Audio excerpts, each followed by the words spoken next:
Hey guys, and welcome back to This is the Arts. Today's guest is Lebanese-American operatic and crossover tenor Amine Hachem. But first, here's our quick roundup. At Saleh Barakat's gallery, Ribal Mlaab launched his solo exhibition Becoming Light. Mlaab captures the play of air and light inspired by the skies above his home in Baysur.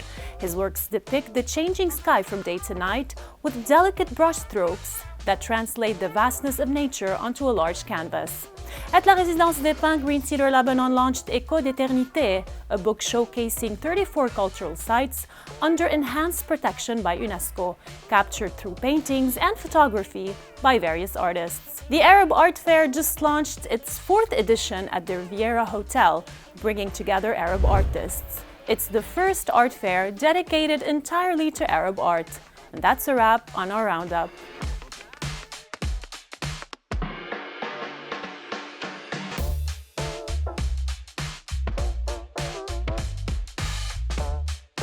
Today's guest is Lebanese-American operatic and crossover tenor Amine Hachem, described by Broadway World as one of the best tenors today. His voice has echoed through some of the world's most iconic venues, including Lincoln Center, MGM Grand, and his show at Broadway's 54 Below. Amine is known for pushing the boundaries of opera by blending it with unconventional sounds from around the world. His sold-out Carnegie Hall debut, A Middle Eastern Christmas, was named one of New York's top shows in 2017. Here's a look at his latest music video, Ghannaki Al Qalb.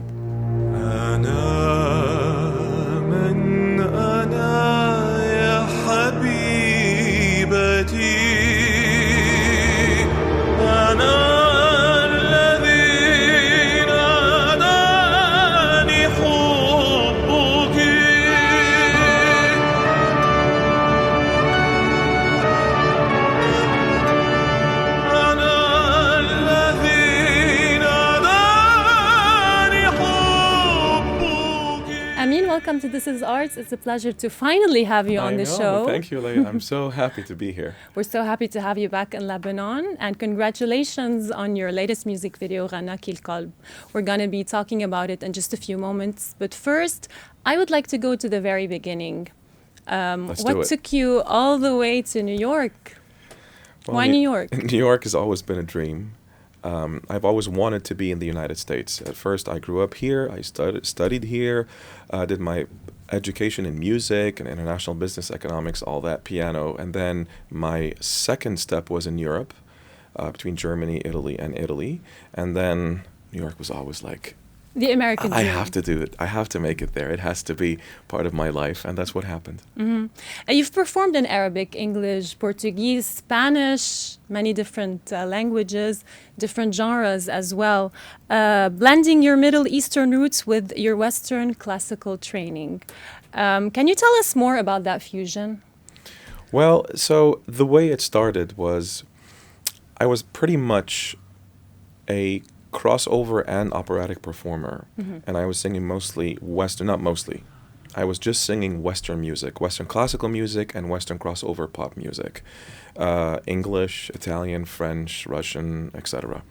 Now, what made me stand out, I would say throughout the years, was incorporating the Arabic maqam and all those Middle Eastern sounds in my concerts as encores. Towards the end of the program, when I'm done from a classical show, I would do a couple of numbers and then infuse the table, the ri, some nai, all those like Eastern traditional sounds that we grew up with. And that made me stand out in the region, in the United States, they started calling me the Lebanese-American tenor, which was a new thing really in the market, and I'm grateful for that. I'm grateful for my roots. I never expected it to be the case, but it's I think it's part of the journey. Mm-hmm. And Amine, do you feel that being Lebanese has made you more resilient in such a competitive scene in New York? Absolutely. I don't know if it's the wars, if it's just being the collective DNA of being an entrepreneur, but I think it's all of the above, and it has made me very resilient. I've never felt that I did not belong in New York. I've felt like a New Yorker, and I've always felt that my Lebanese identity is what separated me amongst other musicians and tenors and performers. Wow. And Amine, back to your music video, Ghannaki Al Qalb, which is currently at #1 in Lebanon on YouTube, correct? I'm beyond psyched. I don't know what to say. I never expected it. I didn't know what to expect, really. Tell me, what do you want to know? It wasn't expected. Look, I gave it my all. I sincerely gave it my all. And I just wanted to put it out there. It was a completely new experiment for me.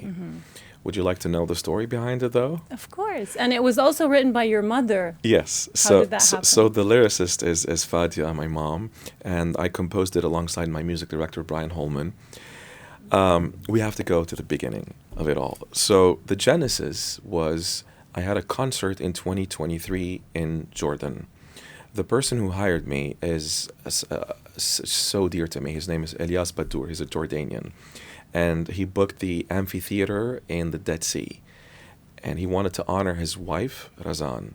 So he loves my repertoire, and he wanted all the eclectic things and the operatic numbers in the beginning, the arias, and then we do the around the world concept.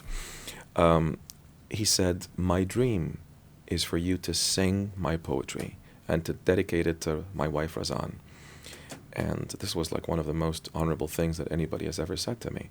And I said, I will promise that I will try. So I got the lyrics and I said, it's impossible because it's truly from the heart, and there's no way I could deliver it, even though it could be the best melody in the world. But it has to come from you. You have to go on stage and dedicate it to Razan. And he's like, please, Habibi, just try. So what I did was I reached out to Mom, who's a wonderful writer. She's a journalist, but she's more like a poet and a writer. And I said, Mom, please help me here. She was like, you know what I can do? I can use Razan's letters, initial, all the letters in her name, and just start phrasing from there. And that's what happened. And as soon as she developed it into a beautiful poem, the melody just found itself in a way. And I used all of my knowledge. So if you do notice the structure of it, it starts like a recit, like just an opera aria. There's a recit in the beginning, and then there's a motif, and then the aria explodes. And that's how it is, but it's more like adopted into a song form. When I first put it out there, I thought, you know what, it's a 5-minute piece. You never know how people are going to react. Yeah. And some people in the industry, before even listening to it, they were like, I mean, it's a long song. We don't know whether we can feature it on radios, or people's attention these days is just like for about 1.5 minutes, let alone 5. So I'm like, I'm not cutting any second of it, because every second leads to the other. And that's what happened. And you've worked with orchestras and choirs from around the world. I know. The thing is, what Brian and I did was, when we first got it, it was first arranged for a big band / chamber orchestra. But then once it succeeded in Jordan at that concert, I thought to myself, we might as well like flesh it out and make it into an epic. And that's what happened. We hired the Ukrainian Philharmonic Orchestra plus the Radio Symphony Orchestra from Ukraine, the opera choir from Kiev, some wonderful Lebanese singers who did the Arabic part, percussionist Raymond Haj from Lebanon, percussionist Gilbert Mansour from the US. They both did their thing, and we recorded the choir at Ray's studio. I recorded my voice in Los Angeles. Brian recorded his piano track in LA, Gilbert in New York.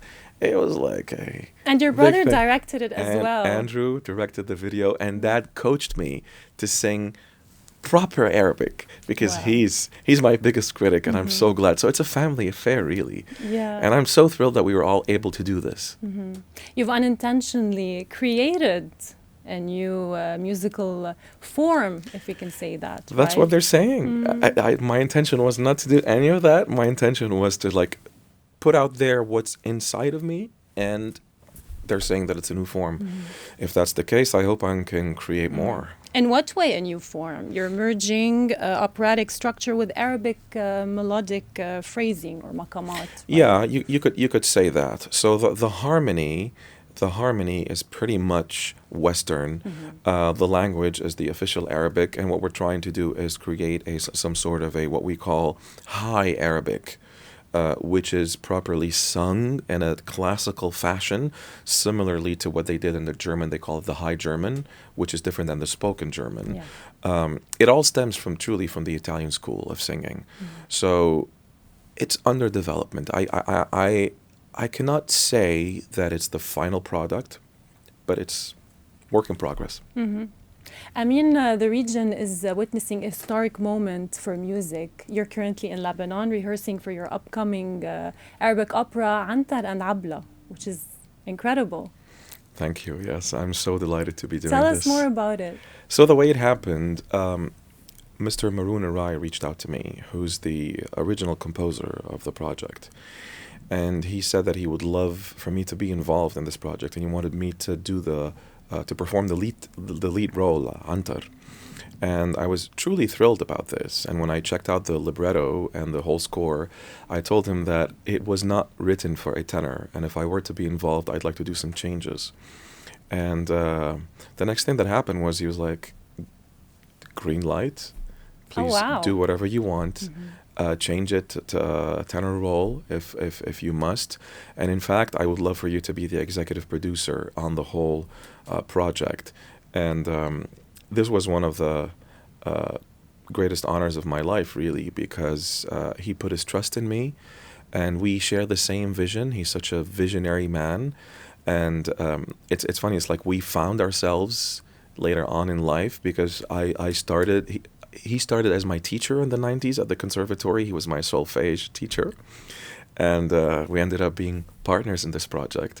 And then a lot of people got involved in this. Nadim Tarabai, who's doing the revision of the entire opera and the arranging and the arrangement orchestration. I've involved Brian Holman as the conductor of the project, who's my music director. Andrew, my brother, is directing the whole show. Elie Zaidain is doing the scenography. What can people expect from this? I got to tell you, it's the team that we brought together is an international team, Lebanese and international, and it's stemming from the heart of Lebanon to the world. So what our goal is to solidify the, I would say, for lack of a better term, the school of Arabic opera. We're building it slowly, trying to build an industry. And the face of it right now is Antar Abla. It's going to be one of many projects. And what we're doing is we're blending the Arabic language, which I believe is the common element for all the Arabic culture and the subcultures in the region. That is what unites us, is the high Arabic language, is the music, al-maqamat, and all its subdivisions, and we're combining it with classical music, classical, symphonic, operatic music, and just like anything, our goal is to create an opera school, which is the Arabic opera school, similar to the Italian, the French, the German, the Russian, etc.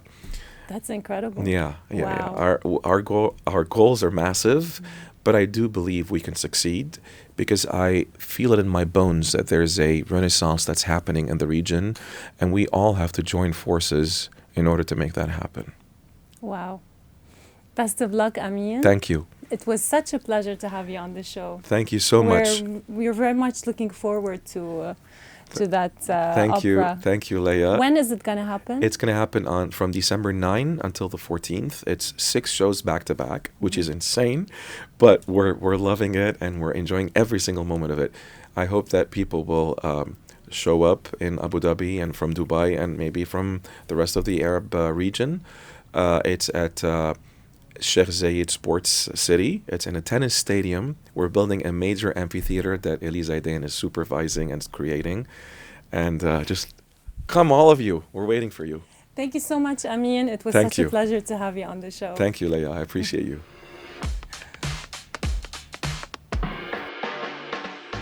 You might think this is a regular artwork, but Hans Holbein left a message hidden in plain sight. Viewed from a certain angle, the elongated shape at the bottom becomes a skull, a sharp reminder that no amount of power can escape death. Painted in 1533, the ambassadors portrays Jean de Dinteville, the French ambassador to England, and Georges de Selve, a Catholic bishop, standing on the same pavement where Anne Boleyn was crowned and where the Duke and Duchess of Cambridge later married. Holbein fills the shelves between them with symbols, a celestial globe and scientific instruments on the upper shelf, pointing to the heavens and human discovery. A terrestrial globe, hymn book, and lute below, representing earthly life. But the harmony is broken. The lute's snapped string and a textbook open to dividir, translated as "Let division be made," hint at the religious conflict tearing Europe apart. Next to it, a Lutheran hymnal pleading, "Come Holy Spirit," points to the hope for church unity.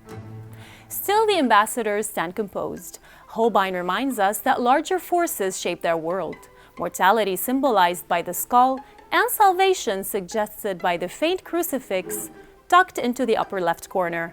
That's it for today's episode. Until next time.